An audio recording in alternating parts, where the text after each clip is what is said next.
just look at some concepts that you should really know before you play the dragon.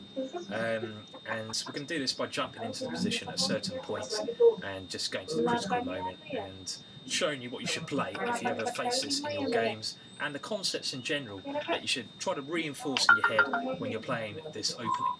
So the first game we're going to look at is a game played between Geller with the white pieces and Korchnoi with the black pieces, so another Korchnoi game.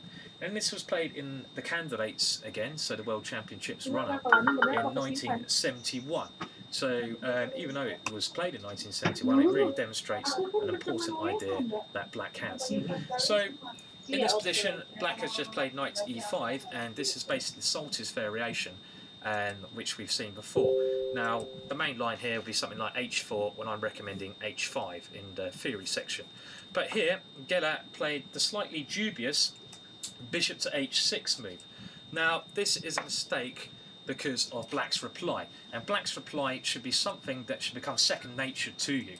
If you ever get a chance to do what black does here, then generally it's a good idea.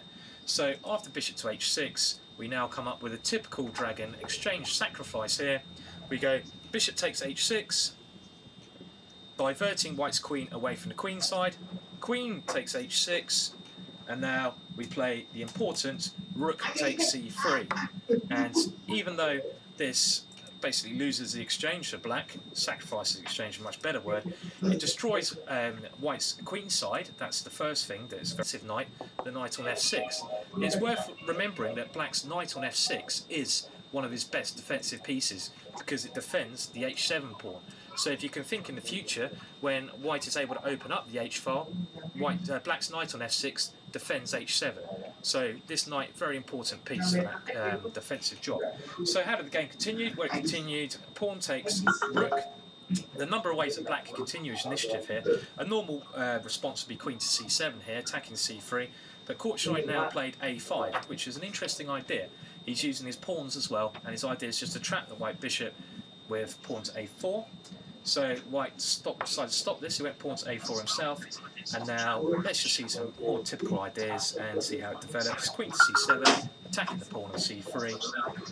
White now has to retreat his queen to e3, so he's already going on defensive in order to defend this. Queen to e3.